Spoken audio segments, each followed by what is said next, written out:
Okay, so welcome back to another video. So here we have an infinite sum, an alternating infinite sum of negative 1/2 to the power n multiplied with gamma of 1/2 times gamma of 1 plus n divided by 2, and then divided by gamma of 1 plus n divided by 2. So we have an infinite sum dealing with gamma functions included. So while our given actually looks a little bit, condescending, you'll notice that in terms of the gamma series can be rewritten into a different form of a different special function. What is that?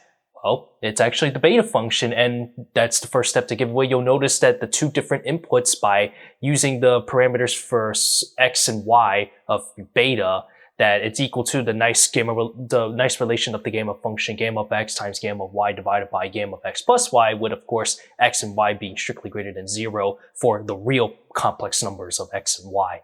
So that's the first step, and you'll notice that it comes together nice and easy, that we can just substitute that in. And continuing forward is, well, there's going to be a bunch of calculus involved, since we'll actually be utilizing the beta function's integral representation, and there's more calculus involved around the way, and pretty much just sums up the process. So pretty much not that difficult as it seems if you might take a look at this from a first glance, but if you actually observe the properties with special functions, you'll notice that rewriting / rearranging things will make things a little bit simple and clean. So with that, let's actually just jump right in. So as mentioned, that 1/2, and then that's for our first parameter, and then n 1/2 plus n divided by 2, and then we get the bottom. So that means our new our new infinite series that we're going to be rewriting this as is. So of course this is going to be negative 1/2 to the power n, and then written as capital B, so beta for our first parameter being 1/2, and then the second being 1/2 plus n divided by 2. What we'll be using is the beta representation. In terms for the integral representation is written as the integral from 0 to 1 of t to the power x subtract 1 multiplied by 1 subtract t to the power y minus 1 dt. As mentioned, x and y of those complex numbers, the real part is strictly greater than 0. So with this in mind, let's actually substitute this beta function with the inputs and then put it back over here. So now we'll be having the infinite sum, n is equals 0 of negative 1/2 to the power n, and so we have the integral from 0 to 1. So let's put in this input one at a time. So I have now substitute the x and y parameters in there. So I have t to the power 1/2 subtract 1 multiplied with 1 minus t to the power 1/2 plus n divided by 2 subtract 1, and then dt. Simplifying this everything together, so we still have the infinite sum, n is equals 0. So negative 1/2 to the power n, and then now the integral from 0 to 1. So this is negative 1/2 over here, so I'll write this as 1 divided by the square root of t. Then we multiply over here, so let's see, I have 1/2 minus 1, which is negative 1/2, so 1 divided by the square root of 1 minus t, and then there's an n over 2 over there, so I'll just leave that out to the side. So right over here now our integrand is 1 divided by square root of t, multiplied with 1 divided by the square root of 1 minus t, and then multiply with 1 minus t, that quantity to the power n divided by 2, then dt. Here's something interesting to notice, is that what we can do here is actually just interchange. Well, not necessarily interchange. Well, yes, it is. Mainly take the sum of negative 1/2 to the power n, and we're going to put that inside of our integral. And then something special is actually going to come out very nicely. So continuing forward, so we have the integral from 0 to 1 of 1 divided by the square root of t multiplied with 1 divided by the square root of 1 subtract t. And then if I move the infinite sum back into over here, so let's see, the infinite sum, n is equals 0. So this is negative 1 to the power n, and then 2 to the power n. And then we just put everything back in together. So combining everything together as 1, that means now we'll have the following. So our little series over here is we're going to have this as negative, and then the square root of 1 minus t, and then divided by 2 to that quantity to the power n dt. And what you'll notice is that within our range from 0 to 1 of our little sum over here, you'll notice that this is actually a geometric series. And so with that being absolutely convergent, that's the reason why we can actually just interchange that back. So keep in mind that, of course, it depends on your index on how you evaluate this geometric series. So let me actually put a little note for this. So we have the infinite sum starting with the index n is equals 0 of x to the power n is written as 1 subtract 1 minus x. and that is, of course, for the absolute value of x is strictly less than 1.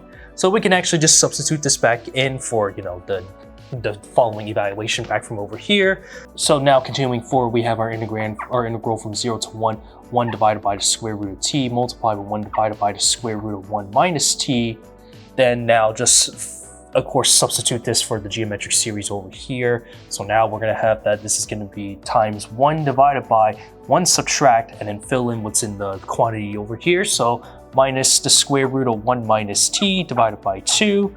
Okay, and then dt. Then to simplify things even further, let me actually just multiply a 2 to both the numerator and denominator, and I'll factor that 2 outside. So I have 2 times the integral from 0 to 1 of 1 divided by square root of t times 1 divided by the square root of 1 subtract t, and then now multiply with 1 divided by, so 2 plus the square root of 1 subtract t, and then dt. Now this is where, of course, now that we have our integrand so far, how do we proceed forward? So simply, let's actually perform a little u sub. So we'll actually let u equals the square root of t, and we also got to be careful just so we can not only put everything back into t into the new variable. So let's suppose we let u equals the square root of t, so that means, in other words, u square is equal to t, and it'll make things easier if I actually differentiate in respect to t on its own, and we can actually substitute this back a little bit easier without having to do a lot of rearrangement. So in other words, dt is equal to 2u and then du. And then to continue forward, I'll just factor out the 2 from outside back to here. So that means now they'll just yield us with 4, and multiply with the integral from 0 to 1 of 1 divided by u, then multiply with 1 divided by the square root of 1 minus u square.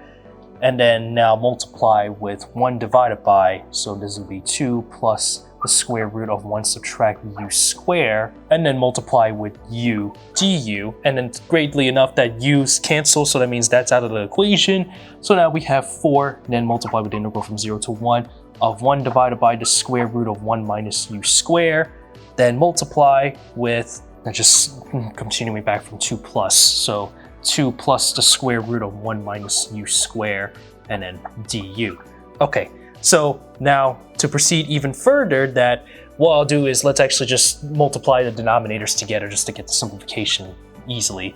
So I have 4 divided by the square root of 1, and then under the denominator we'll have now, this is going to be 2 times the square root of 1 minus u square, and then add this, so the square roots will cancel. So let me actually put the parentheses to emphasize. So quantity 1 plus u square, and then 1 on the numerator. Okay, so now from here, let's actually get performing our u sub. So we'll let u equals sine of w, and then differentiating both sides, I have that du is equal to cosine w, and then dw.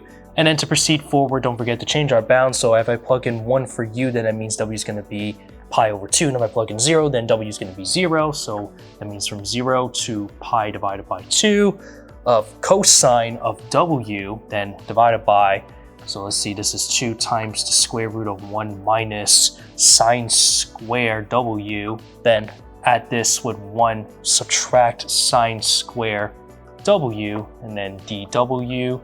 Okay, and then now we can actually clean some stuff up. We know that by trigonometric properties, the fundamental theorem of trigonometry, 1 minus sine squared w plus cosine squared w is equal to 1, but just subtract the sine squared w, so I have cosine squared w. Take the square root of that, so that's just 2 times cosine w, and then over here that's just cosine squared w. And then if I actually just reduce this out, so I'll factor out the cosine squared w, then that means, or rather the cosine w, not square, but cosine w, and it'll just reduce down such that the numerator of cosine w will cancel, reducing it down to just 4 times 0 to pi divided by 2 of 1 divided by 2 plus cosine of w, and then dw. Okay, so now the next trick, what we're going to do here is do another substitution, but we're actually going to do a little bit something different. This is actually the Weierstrass substitution we'll be dealing with. Cosine of w is the same thing in terms of 1 minus y squared divided by 1 plus y squared. In other words, if you're dealing with sine, so that's 2 times y divided by 1 plus y squared. And then for the tangent is tangent w of 2 is equal to y, and that's substitution.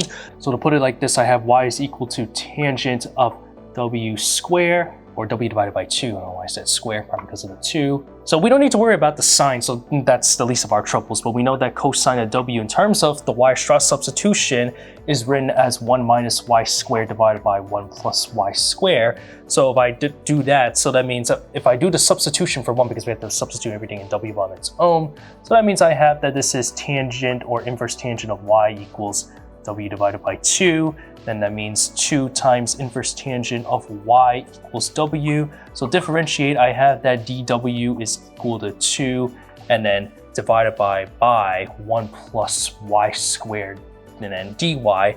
Then putting everything back together, so now over here, let me just call this I, just save the word I is basically our entire integral we're dealing with, and it leads up to this step. So I is going to equal to now 4, and then multiply with our integral, so that means we change the bounds yet again. So that means if I plug in 0, then that means y is going to be 0, and if I plug in pi over 2 for here, then that means that's just going to be 1. Then that means I have 1, then divided by 2 plus, then substitute the cosine w, so that means this is 1 minus y squared divided by 1 plus y squared, and then multiply with the dw, new substitute, differential substitution, so this is 2, then times 1 plus y squared, and then dy. Greatly enough that if we simply reduce all this down, not only that, if I distribute the 1 plus y squared to everything in here, that means I have 2 plus y squared, and then that'll cancel, so that means 1 minus y squared. Then if you perform the operations from there, then we'll have that the denominator is going to be, and also factor out the 2 from over here, so that means that'll become an 8.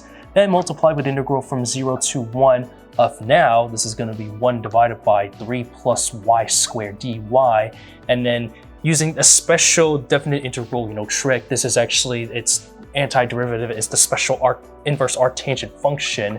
Specifically, this is 8, and then multiply with 1 divided by the square root of 3 times arctan of y divided by the square root of 3. Integrate this from 0 to 1, or not really integrate, but evaluate.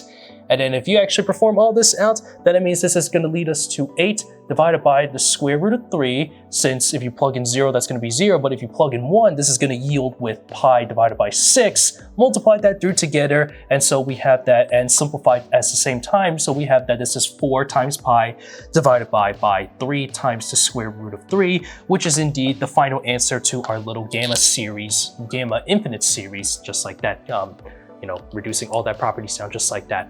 So yeah, that's pretty cool if you ask me.